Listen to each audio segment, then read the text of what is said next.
Shri Arihant trophy 2026 ಉದ್ಘಾಟನಾ ಸಮಾರಂಭ ಉತ್ಸವ ಭರಿತವಾಗಿ ನೆರವೇರಿತು. ಏಪ್ರಿಲ್ 12ರಂದು ಸಹಕಾರ ರತ್ನ ದಿವಂಗತ ರಾವಸಾಹೇಬ ಪಾಟೀಲ್ ಅವರ 82ನೇ ಜಯಂತ್ಯೋತ್ಸವದ ನಿಮಿತ್ತ ಶ್ರೀ ಅರಿಹಂತ ಉದ್ಯಮ ಸಮೂಹ ಹಾಗೂ ಫ್ರೆಂಡ್ ಸರ್ಕಲ್ ಛತ್ರಪತಿ ಶಿವಾಜಿನಗರ ನಿಪ್ಪಾಣಿಯವರ ಸಂಯುಕ್ತ ಆಶ್ರಯದಲ್ಲಿ ಆಯೋಜನೆ ಮಾಡಲಾಗಿತ್ತು.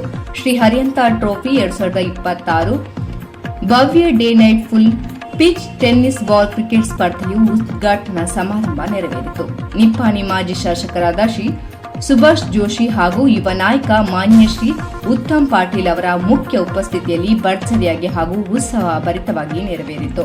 ಈ ಸಂದರ್ಭದಲ್ಲಿ ಗಣ್ಯರಿಗೆ ಗೌರವಪೂರ್ವಕವಾಗಿ ಸತ್ಕಾರ ಮಾಡಲಾಯಿತು.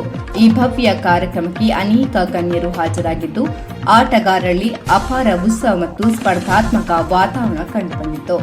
ಈ ವೇಳೆ ಉಪಸ್ಥಿತರಿದ್ದ ಗಣ್ಯರು ಡಾಕ್ಟರ್ ಶಿಬಿ ಕುರಬಟ್ಟಿ, ಮಾಜಿ ನಗರ ಸೇವಕ ರವೀಂದ್ರ ಶಿಂದೆ, ವಿನಾಯಕ ಪ್ರಾಧ್ಯಾಪಕ ಸುರೇಶ್ ಕಾಂಬ್ಳೆ, ರಾಜು ಪಾಟೀಲ್, ವಿಷ್ಣು ಕಡಕಾಣೆ, ಸಂತೋಷ್ ಮಾಣಿ, ವಿಜಯ ಮಜರೇಕರ್, ಇರ್ಫಾನ್ ಮಹತ್, ಶಾಕಿಲ್ ಬಾಯ್ ಜವಳವಾಳೆ, ಉದ್ಯಮಿ ವಿಜಯ್ ಮಜರೇಕರ್, ಮಾಜಿ ನಗರ ಸೇವಕ ಶೇರ್ ಬಡೇಕರ್, ವಿನಾಯಕ ವಾಡೆ, ದಿಲೀಪ್ ಪಾಡಡೆ, ಪಪ್ಪು ಶಿಂದೆ, ದತ್ತು ನಾಯ್ಕ್, ಸುರೇಶ್ ಘಟಗೆ, ಸಂಜಯ್ ಸಂಗವಾಕರ್, ನಿರಂಜನ್ ಪಾಟೀಲ್, ಶಿರೀಫ್ ಕಮತೆ, ಇಮ್ರಾನ್ ಮುಕಂದರ್ ಹಾಗೂ ನಿಪ್ಪಾಣಿ ಹಾಗೂ ಗ್ರಾಮೀಣ ಭಾಗದ ಮಾಜಿ ಗ್ರಾಮ ಪಂಚಾಯತಿ ಅಧ್ಯಕ್ಷರು, ಉಪಾಧ್ಯಕ್ಷರು, ಸದಸ್ಯರು, ಕಾರ್ಯಕರ್ತರು, ಉತ್ತಮ ಅವರ ಅಭಿಮಾನಿಗಳು, ಯುವ ಮಿತ್ರರು ಹಾಗೂ ಇತರ ಗಣ್ಯರು ಉಪಸ್ಥಿತರಿದ್ದರು. ಎಲ್ಲ ಕ್ರೀಡಾ ಪ್ರೇಮಿಗಳು ಹೆಚ್ಚಿನ ಸಂಖ್ಯೆಯಲ್ಲಿ ಭಾಗವಹಿಸಿದ್ದರು. ವರದಿ ಇಮ್ರಾನ್ ಮುಲ್ಲಾ.